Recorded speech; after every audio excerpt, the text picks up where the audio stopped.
La matrice et le raisonnement tribal utilisé donc, et surtout le vieux disque rayé qui malheureusement est masterisé lorsque l'élection présidentielle arrive, c'est toujours essayer d'agiter le tribalisme. Le peuple camerounais s'est mobilisé pour aller s'inscrire sur des listes électorales. Mais comment comprendre que les CAM ne parviennent pas à publier toutes les listes électorales dans les normes, c'est-à-dire que par arrondissement ou par département ou par région. Ils sont partis créer quelque chose. Ils disent que c'est un site où vous devez tout simplement aller vous y connecter pour voir uniquement vos données. Le problème dans cette mascarade, c'est que justement, vous ne saurez pas les doublons et vous ne saurez pas le nombre de cadavres qui s'y trouvent. Vous ne saurez pas le nombre exact des personnes réelles qui vont voter à l'élection présidentielle. Et tout ça, comme d'habitude, ils utilisent donc toujours des bandits de grand chemin. Maurice Kamto d'ailleurs a fait une sortie pour décrier l'appel aux mercenaires. Ah oui, ils aiment souvent dire que c'est les autres qui veulent utiliser les mercenaires. Mais voici donc, aujourd'hui, Maurice Kamto qui se rend compte que, certes, on connaissait déjà qu'il y a une société allemande qui s'est associée à Elekam pour pratiquement détourner l'élection présidentielle de 2025. Mais surtout, on se rend compte que la DGSN, le vieux papa Mbargangele, qu'il est dans le coup. Le coup, dans la mesure où les pays voisins, alors qu'on nous dit rentrez, restez chez vous. Le régime Biya utilise déjà des mercenaires, des étrangers, leur délivre des cartes d'identité qu'ils vont utiliser pour venir bourrer les urnes. Ils ont commencé par vous raconter, ils ont envoyé leur ce qu'ils veulent faire, que vous aurez désormais vos cartes d'identité en 48 heures. Les gens sont allés sur le site a commencé à tourner. Et après cela, on se rend compte que c'est encore des récépissés. Où sont ces pièces d'identité qu'on nous disait que en 48 heures? On avait déjà vu des pièces d'identité qui avaient été retrouvées dans le septentrion. Mais ce régime n'a jamais reculé, à l'instar de ces voyous, de ces bandits qu'ils avaient fait venir. Soi-disant, c'était Transparency International. Mais en fait, qu'ils ne venaient tout simplement payer par le régime que pour valider une émission qui était truquée parce qu'il n'avait rien à voir avec Transparency International. C'est donc un régime qui a toujours utilisé des mercenaires, des étrangers, pour confisquer le pouvoir. Lisons ce que Maurice Kamto écrit. Déclaration portant mise en garde contre l'émission des ressortissants étrangers dans les fraudes électorales en cours, orchestrées par Elekam, la police nationale et le RDPC.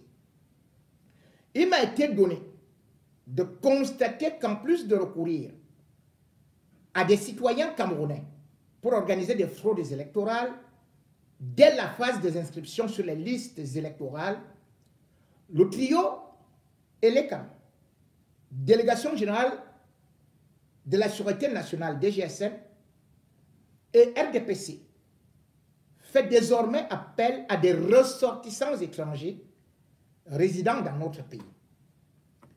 Le mécanisme est le suivant. Les élites politiques du RDPC recensent les étrangers à qui la DGSN délivre de vraies fausses cartes nationales d'identité. Et les CAM les enrôlent sur les listes électorales. Et l'élite locale du RDPC conservent leur carte d'électeur en attendant le jour du vote pour les faire voter frauduleusement avec ces cartes d'électeurs. De vrais faux électeurs avec de vraies fausses cartes électorales. Que des Africains qui bénéficient de l'hospitalité fraternelle des Camerounais acceptent de jouer à ce jeu criminel au moment où notre peuple se mobilise dans une adversité féroce pour se donner un avenir à travers l'élection présidentielle à venir est cruel. Sciemment ou inconsciemment, mû par le rêve de se donner un pouvoir perpétuel sur le Cameroun, le régime en place octroie ainsi à tour de bras la nationalité camerounaise à des étrangers qui ne l'ont pas demandé et n'ont pas renoncé à leur nationalité d'origine, alors qu'il empêche des millions de Camerounais de la diaspora de participer au scrutin. Des Camerounais sont à pied d'œuvre dans diverses localités, dans diverses régions du pays, en particulier dans certaines localités clairement identifiées, pour traquer les étrangers et les élites politiques RDPC au cœur de ces fraudes électorales sauvages et intolérables. Il est aisé de comprendre pourquoi la coalition Elekam, tribunal de grande instance du Fundi, conseil constitutionnel, cour d'appel du centre et RDPC met tout en œuvre pour tenter d'empêcher l'application de l'article 80 du Code électoral qui prescrit la publication de la liste électorale nationale au plus tard le 30 décembre de chaque année.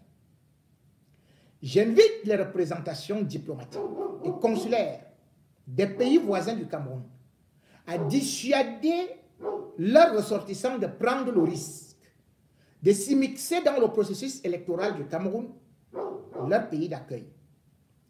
Les résidents étrangers qui participent à ces fraudes électorales du régime RDPC doivent être pleinement conscients qu'ils s'exposent aux rigueurs de la loi et aux conséquences de toutes sortes que de tels crimes pourraient entraîner. Les Camerounais sont très hospitaliers, mais n'apprécient certainement pas qu'être des Africains, qu'ils accueillent en toute fraternité. Faussent les élections, en particulier en cette année 2025 où se joue l'avenir de leur pays. Ils entendent être les seuls à choisir leurs dirigeants dans le strict respect des lois de la République, en particulier du Code électoral. Signé Maurice Kamto, président national du MRC, candidat du MRC et de la PAC au scrutin présidentiel à venir.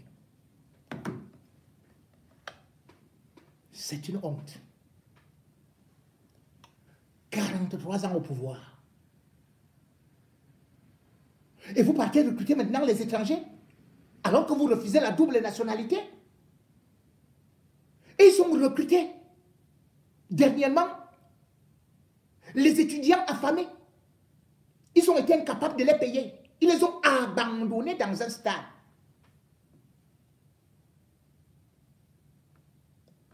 De quoi avez-vous peur? C'est vous qui avez dit que le RDPC gagne souvent à 71%, que vous êtes un grand parti politique. Vous avez bien utilisé toutes sortes de tricheries, de magouilles, de carambouilles. Et mais, aujourd'hui, c'est quelle honte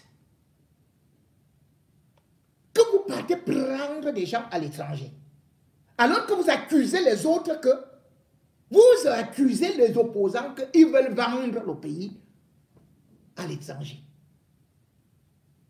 La carte d'identité, vous avez passé à sortir. Maintenant, vous ne la sortez que pour les étrangers. Voilà donc un pays. Un régime Biya qui s'est trouvé dans l'incapacité de pouvoir fournir un bilan. 43 ans sans bilan. 43 ans de gouvernement de mourants. Même les remaniements, ils n'existent plus. Parce que chacun a un rôle.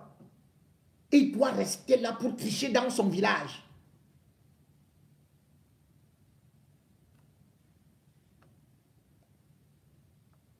La seule chose qu'ils ont aujourd'hui, c'est tout sauf Maurice Kamto. Ça ne va pas marcher. Même dans le sud, on a compris que ça ne peut plus marcher.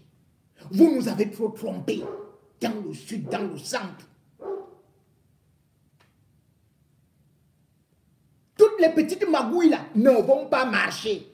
Si oui, c'est les Camerounais qui vont marcher après l'élection. Quand vous dites que les Camerounais n'ont jamais marché, n'ont jamais rien revendiqué, savent tout simplement danser dans les bars.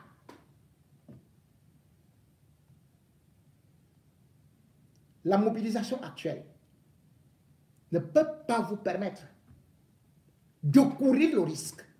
Et surtout, les éléments lobés que vous utilisez pour revenir avec le sentiment anti-Bamileke, ça ne pourra pas marcher. Il faut nous convaincre. Qui a fait échouer le Cameroun? Que reproche-t-on à Maurice Kamto? Oui. On vous demande votre bilan. Vous nous dites que c'est Maurice Kamto.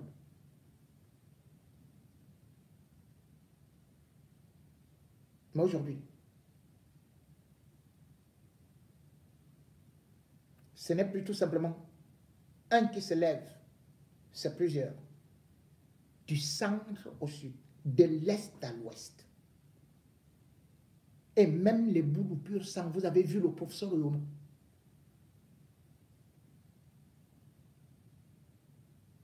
Écoutez aussi Maître Timbani. Ça ne marchera plus. Camerounaise, Camerounais. Le pouvoir n'est pas tribal.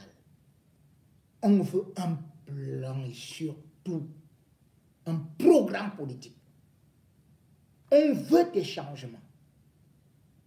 On veut un renouvellement de la classe politique. On veut aussi goûter à l'alternance. Et on veut une élection démocratique. Et non une élection de bandits.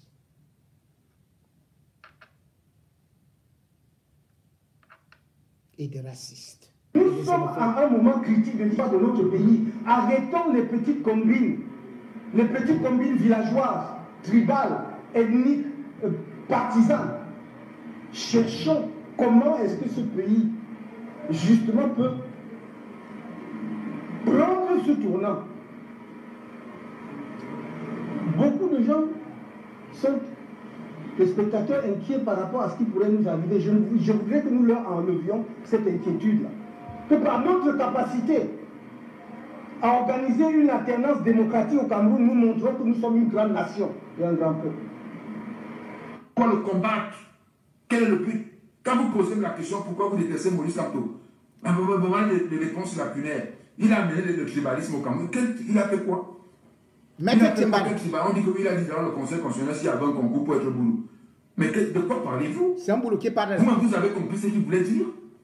Lors de la campagne présidentielle, je vais vous le dire, le régime RDPC avait pour stratégie d'attaquer les origines de M. Maurice Kamto. C'était clair. C'était de dire aux gens, quand les Bamileke vont prendre le pouvoir, vous savez comment les Bamileke sont. C'était ça le discours. Et partout Maurice Kamto arrivait, que ce soit à Edea, Ngoma Poubi, je ne sais pas encore où là, à Bibé, dans la Sanaga, la Haute-Sanaga, et à Ebolova, avant le conseil constitutionnel, les vidéos sont là. Il disait que est-ce qu'il faut faire un concours? Parce qu'il était attaqué de partout. qu'il était attaqué sur sa tribu. Je suis un homme de Dieu et je dis la vérité. Maurice Kamto a été attaqué sur sa tribu durant la campagne présidentielle. On n'a fait que parler de la tribu de cet homme. On ne l'a pas laissé dérouler son programme économique, parler de produits, partout où c'était ses origines. Il était obligé de se justifier. Et quand il vient au Conseil constitutionnel, je sais, et vous le savez vous-même, il venait dire, oui, je m'appelle Maurice Kamto, je suis certes Bamileke, mais je suis Camerounais. J'aime le Cameroun. S'il fallait même faire un concours pour être boulou, j'allais le faire, parce que je n'ai pas un attachement particulier avec ma tribu. C'était ce qu'il était en train de dire, et que tout le monde sait qu'il a dit. Mais Grégoire Le Rouennais, il a tourné ça comme si Maurice Kamto était en train de faire du tribalisme. C'est faux. Je dis c'est faux. Arrêtez la manipulation. Voilà. Pourquoi vous avez détruit cet homme? Il n'a jamais tenu des propos tribalistes au Conseil constitutionnel. Oui, il a dit que je suis Bamileke parce qu'il sentait comment on ne parlait que de ça. Maurice Kamto n'est pas le seul. Paul Biya en 83, qu'est-ce qu'il dit? Oui, je suis né dans la province du centre-sud. Et que c'est Dieu qui l'a voulu. Le discours est là. Et les gens avaient applaudi. Mais lui n'est pas tribaliste, hein? Paul Biya, n'est-ce pas? Vous avez raison. Tout ce qui est négatif, c'est lui. Problème d'emploi au Cameroun, c'est lui. Problème de chômage, c'est lui. Kamto. Problème de diplôme, c'est lui. Kamto. Mauvaise mentalité des Camerounais, c'est lui. Kamto. Escroquerie, c'est lui. Kamto. Usurpation d'identité, c'est lui. Kamto. Vous avez décidé de mettre tous vos fautes sur un homme qui n'a rien fait à personne. Il s'est levé, il a proposé une solution. Chaque jour, il propose des solutions pour le peuple. Mais c'est lui qui est livré à la vindicte populaire. Il est insulté. Il est traité de tous les noms où on se permet sur des réseaux sociaux d'insulter un ennemi. On insulte quelqu'un qui a plus de bagages intellectuels que nous, qui a plus de tout que nous, sous prétexte qu'on est dans la liberté d'expression. On veut justifier l'injustifiable, pourtant on sait qu'en réalité, on a été payé pour le faire. Nous savons, que ce soit celui qui l'a interviewé, que ce soit le comédien en question, nous savons où est-ce que vous mangez. Nous savons dans quoi est-ce que vous avez dit oui. Nous sommes dans un pays où on est incapable de reconnaître la vérité, de reconnaître la droiture, de reconnaître ce qui est bien quand c'est en face de nous.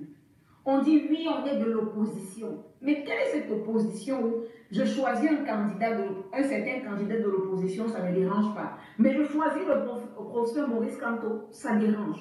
Mais ça veut dire qu'il y a des opposants qui ne sont pas des opposants, disons-nous la vérité.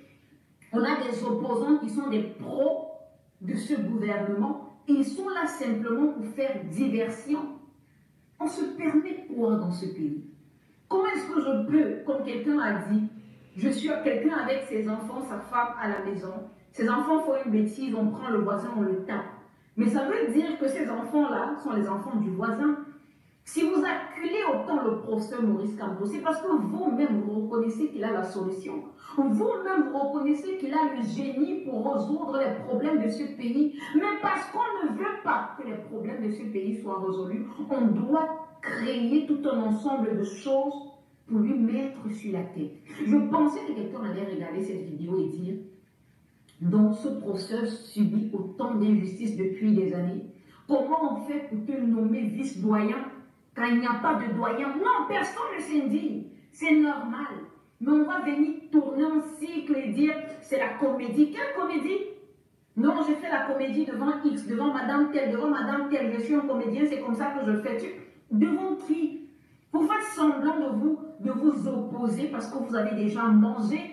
Après, vous allez dire que non, je veux voir grandir mes enfants. Grandir les enfants, tu veux nourrir tes enfants avec quel argent? Disons les vérités. Vous êtes payé pour faire ce genre de choses. Et rendons gloire au trésor. Parce que dans cette génération, nous avons des personnes au moins qui sont spirituelles, qui ne se fient pas à une histoire parce qu'on l'a vécu ou bien parce qu'on l'a raconté, mais parce qu'on a la capacité de lire dans les cœurs au travers du Saint-Esprit. Qu'est-ce que vous avez trouvé de mal dans le professeur Maurice Kamto? Est-ce que quelqu'un peut se lever et l'accuser d'une seule chose qu'il a fait de travers? On détourne les fonds au pays chaque jour. On insulte le pays chaque jour. On a dit dans notre nation 32 gigas égale 500 gigas. Personne ne s'est levé pour dire au président, mais viens justifier ce que tes gars ont dit. Mais apparemment, il y a des personnes qui doivent peut-être se lever et faire du bruit et on doit le mettre sur le professeur Maurice Kamto. Est-ce que nous ignorons que beaucoup de personnes dans le MRC sont là pour le faire couler? Est-ce qu'on ignore notre pays avec les traîtres qui sont partout? Que des personnes peuvent aller faire le désordre et aller dire que c'est un sondage qui l'ont fait. À quel moment de sa bouche, de ses actions, vous avez trouvé quelque chose de mauvais jusqu'à venir justifier une insulte contre une personnalité dans ce pays? On n'a plus de valeur, on n'a plus de dignité. Qu'est-ce qu'on veut apprendre à nos enfants? Que ceux qui sont des destructeurs, ceux qui sont des tueurs, on doit les respecter, les honorer. Mais ceux qui travaillent jour et nuit pour le changement dans le pays, on doit les malmener. On doit faire d'eux les coupables de tout. Mais dites la vérité, il est Bamileke. Apparemment, c'est un crime d'être Bamileke. Apparemment, Dieu n'a pas le droit de nous choisir un président qui est Bamileke. Non! On doit imposer même à Dieu la solution qu'on demande. Attends, c'est de trop. Arrêtons avec cette injustice. Un opposant va jusqu'à dire en public que de laisser le professeur Maurice Kamto monter au pouvoir, il préfère que le gouvernement en place reste. Mais ça montre que tu es un dieu. Ça montre que tu es un mangeur dans la bouche de ce gouvernement-là. Et que tant qu'on ne te donne pas ta grande plateforme de mangeoire, vaut mieux que la petite mangeoire reste pour toi. On s'entend même parler dans cette nation.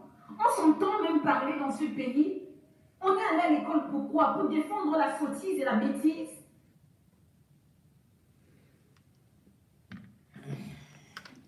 Défendre la sottise, la bêtise et surtout le vol. C'est ce qui se passe lorsqu'on voit justement le comportement de l'ECAM. On ne peut pas dire que vous voulez la transparence, vous voulez une élection crédible, que Paul Biya a apporté la démocratie, mais curieusement, on constate que ce sont des brigands qui gèrent partout. Vous avez d'un côté Atanganji, qui est ministre de l'administration territoriale, qui était parti prendre un organe soi-disant de sondage, qui avait déjà donné des résultats. C'est le même qui était parti prendre les faux observateurs de Transparency International qui comptaient des dollars et des euros devant nous, qui ont fait honte au Cameroun devant le monde entier. C'est les mêmes qui sont encore revenus aujourd'hui.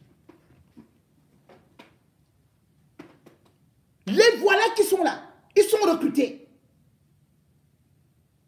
Mais notre pays a besoin d'avancer. On ne peut pas seulement continuer dans le vol, la fraude. Aïe doit donner le pouvoir à Paul Biya. Comment est-ce que maintenant, c'est un gang qui veut confisquer ça? Et vous voulez nous dire que nous tous nous devons accepter ça? Vous voulez verser le sang dans notre pays? C'est ça votre objectif. Vous n'aimez pas les enfants de ces pays-là. Vous n'avez jamais voulu, vous qui dites toujours que l'unité nationale, vous avez divisé partout, le nozo. Et vous êtes en train de créer une guerre. C'est une guerre qu'ils sont en train de préparer. Une crise post-électorale qui sera pire que celle de la Côte d'Ivoire. Ils veulent une guerre civile pire que celle du Rwanda. C'est un gang qu'il faut dénoncer. Et bravo aux gens comme les professeurs Baebek ou encore d'autres qui ne manquent pas de monter sur le créneau pour traiter ces gens sur des plateaux télé de bandits. On dit que c'est Ernest Wandié qui était bandit. C'est le RDPC avec ces chefs-là, avec ces ministres-là, c'est ce régime qui est un gang de bandits. Ils n'aiment pas notre pays. Un régime de corrompus, un régime de sang, un régime de sacrifices rituels, un régime de détourneurs de fonds publics.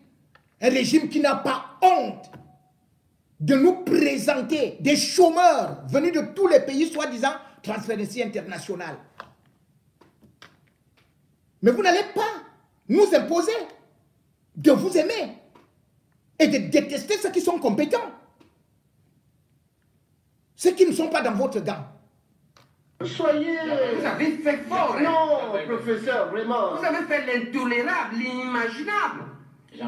Le banditisme international, Maître Chungam, vous ne voulez pas dénoncer ça? Professeur, vous ne pouvez pas... Professeur, je vais vous dire une chose. On tolère le banditisme, mais international. Professeur. Vous allez nous chercher 7 blancs qui étaient des bandits que personne ne connaît. Vous ne pouvez ni me vaincre, ni me convaincre. Vous ne pouvez ni me vaincre, ni me convaincre. La vérité, c'est vous me laissez parler, monsieur.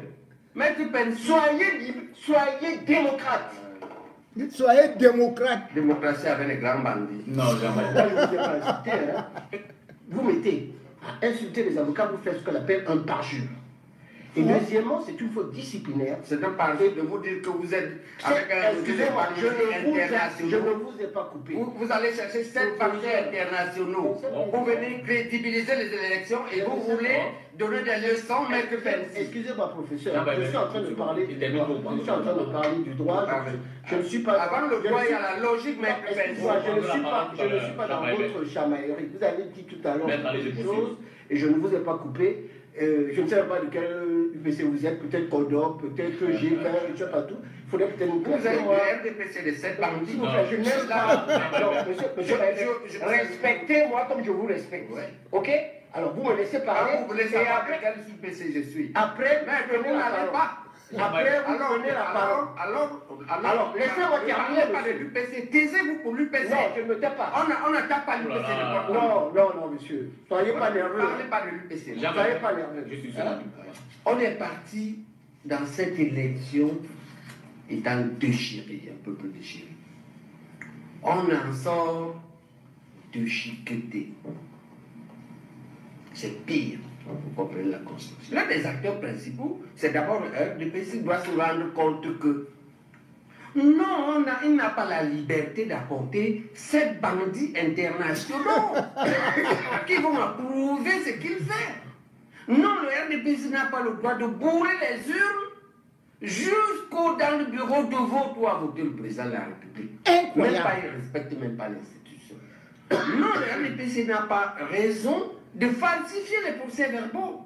Non, le président n'a pas besoin jusqu'à 71% construit. La plupart d'entre eux, c'est des simples prévaricateurs. Là, je reprends le président lui-même. À col blanc, il nous disait dans un congrès. Ils ont commencé avant même les élections, où il est leur candidat. Il était le candidat de n'importe quelle souris, de n'importe quel oiseau.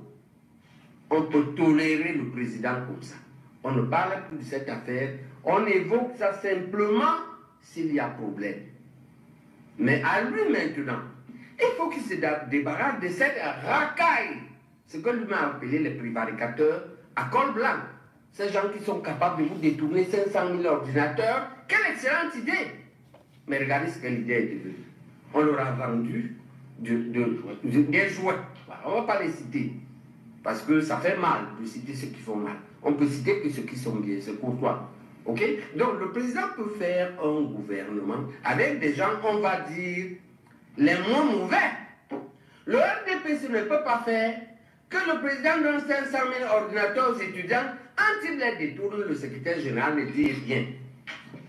Martin Luther King dit, le monde ne se porte pas si mal parce qu'il y a des mauvaises gens.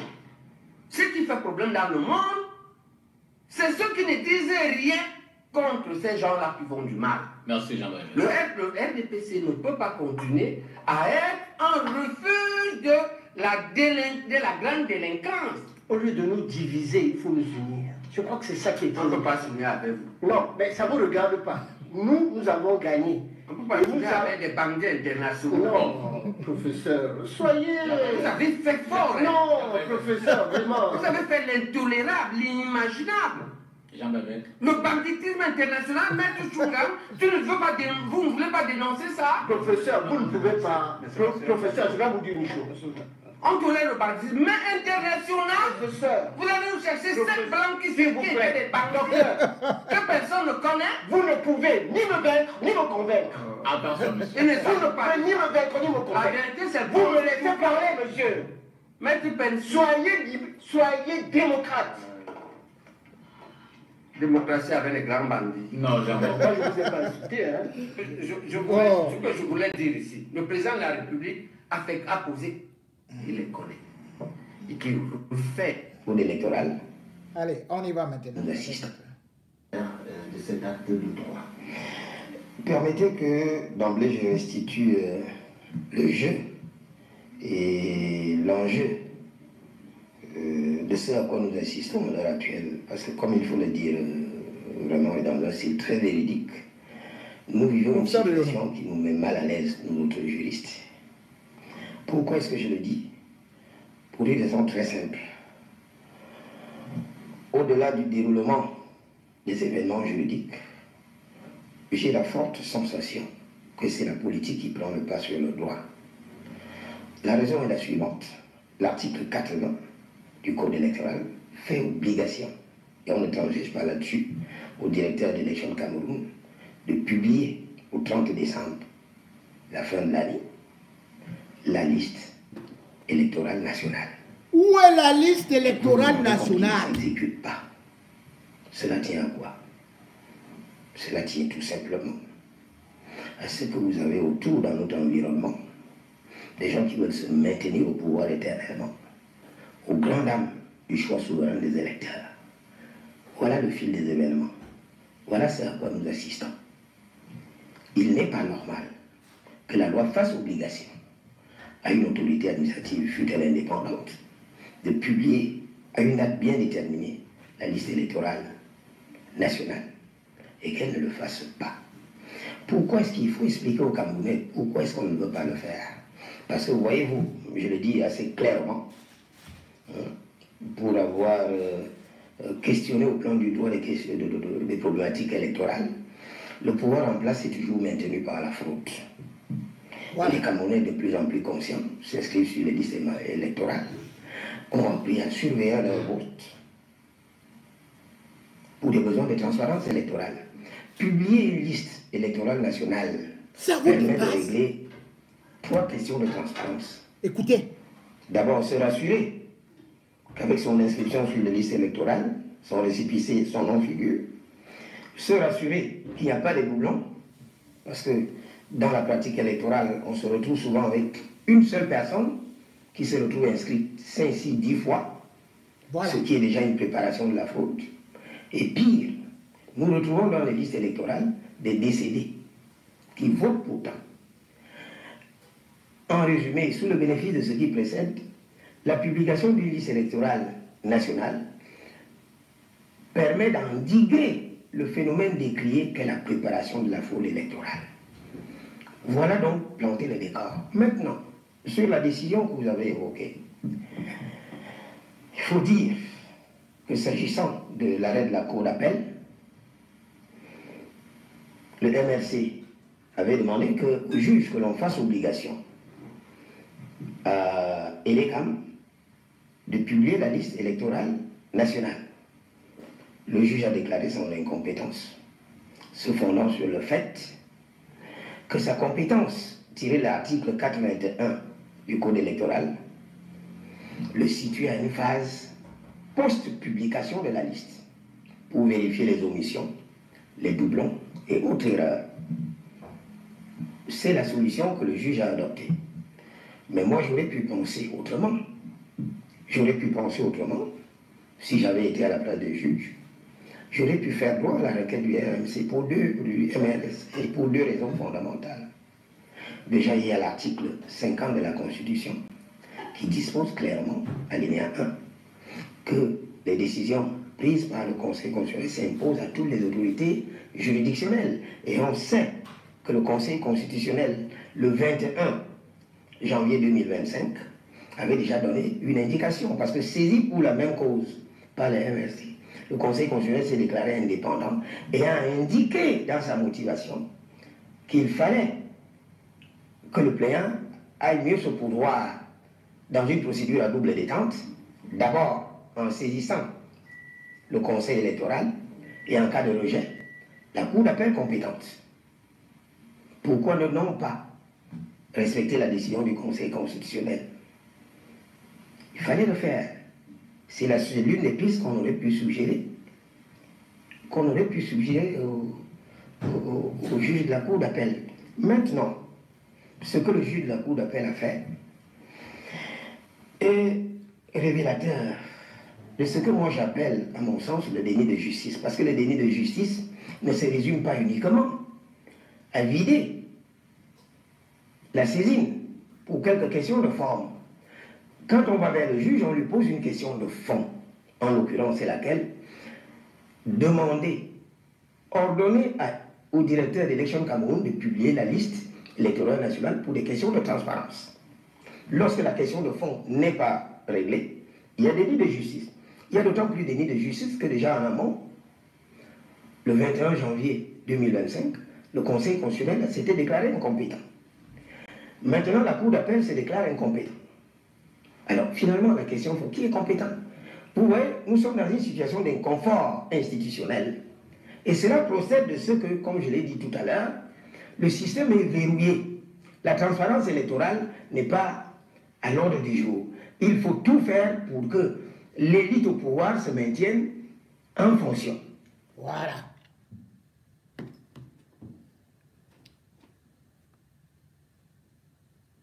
L'élite fait tout. Le régime Biya fait tout pour que l'élection n'ait donc pas lieu. Parce qu'on parle d'élection quand toutes les conditions sont réunies. Mais, à force de montrer, de s'entêter, de démontrer qu'ils veulent passer par la force, le peuple risque de se dresser. Les Camerounais ne sont plus couchés. La preuve, ils ont eu et ils ont vu ce qui s'est passé en 2018 avec des manifestations qui avaient commencé dans la diaspora. Et alors que nous sommes encore à plusieurs mois de l'élection présidentielle,